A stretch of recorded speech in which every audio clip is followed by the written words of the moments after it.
Hey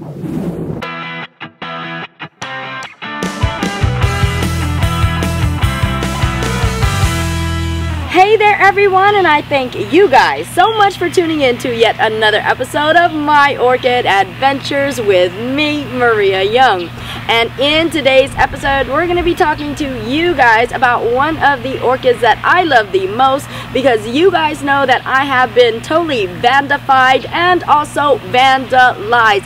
I am a big fan of Vandaceous orchids. So today I'm going to talk to you about some of their growth habits, and then we're going to talk about exactly why I believe this certain way is the easiest way to care for your Vanda orchids. So let's go ahead and get started, like right now. So in today's episode, we're going to be talking about the different ways to grow our Vandas and also the easiest way to grow our Vandas, at least in my orchid book.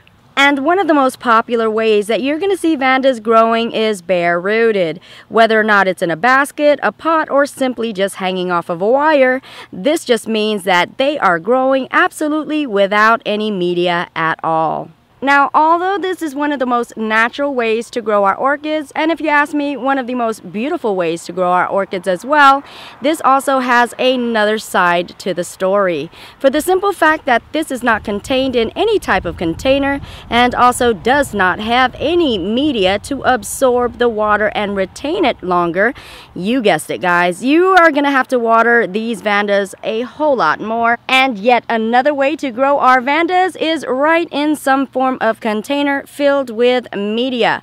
Now this is a great way to grow your orchids for the simple fact that it does have material and it is in a container, which means that it will retain more moisture. Now the downside of growing our orchids in this manner is the fact that sometimes we can actually overwater our orchids. That means water can be retained far longer than it should and may cause harm to the orchid. Now because the roots are so hardy, this actually loves a lot of good air circulation, and because it's in media and because it's in a container, sometimes it does not get good enough air circulation, and you will find that with this combination it can actually suffocate the roots and cause the roots to rot or get infected. And yet another way to grow our Vandas is via semi or full water culture. Now because there are different variables to doing the water culture method, I am not going over all of the techniques, but I will say that this is commonly used to save time and also energy in watering our orchids. Now the downside of this is the fact that the Vanda roots are actually being submerged in water. And anytime roots are submerged in water, it is very important to keep a close eye on any type of infections or any type of fungus growth. Now, as you guys know, if you've ever grown Vandaceous orchids before, their roots can be something of a mess, totally and completely unruly, because they grow in every sort of direction you can possibly imagine, twisting this way and that. And indeed, there must be a method to their madness, right? Well, what is it? And the reasoning behind these Vandaceous orchids having such unruly and unkempt roots is the fact that they do serve two primary purposes. And of course, one of their primary purposes is to receive their water, their moisture, and their nutrients. And these hardy roots also serve as another function in the aspect that these orchids are epiphytic, meaning that they do attach themselves in nature to trees and other vegetation. So you guys have to understand the roots have to be pretty hardy to be capable of stabilizing themselves, securing themselves, and also anchoring themselves down to the trees and vegetation. And you have to also understand that the winds and the storms can be pretty strong. So they have to also be capable of strongly attaching themselves as well. So when we are growing these Vandaceous orchids bare-rooted, we have to understand that by nature, they normally would be secured onto some sort of surface. And when they don't have any surface to attach themselves to, well, they will reach out and try to find and secure themselves to anything that they can grab a hold of. So that is the reason why these orchid roots will actually grow so wild and crazy, twisting this way and that, indeed, trying to reach out and find security. Okay, so let's go ahead and find the orchid where I believe is the easiest way to grow our vanda. And let's see, where are you? Where are you? You are right here. Right here. Do you guys see this vanda? This is the vanda orchid that I've actually mounted onto a wooden surface, this little wooden log right here. And if we take a close look at the actual surface and the roots, we will actually see how secure and how snug and tightly fit these roots are growing on this wooden piece right here. You see that? And it's so much cleaner and just more well kept and well groomed, opposed to this right here. This, of course, is the vanda that is bare rooted in a basket, but you see all of those roots just winding and twisting everywhere. Now, if you were to actually have to dunk this orchid within a bucket because you're containing it indoors, can you imagine just how difficult it is to get all of these roots into that bucket? And can you imagine, because of the size of this vanda orchid right here, which is mainly the roots, I think the roots are actually bigger than the plant itself. So yeah, that's why the plant is like double-sized with all of these roots.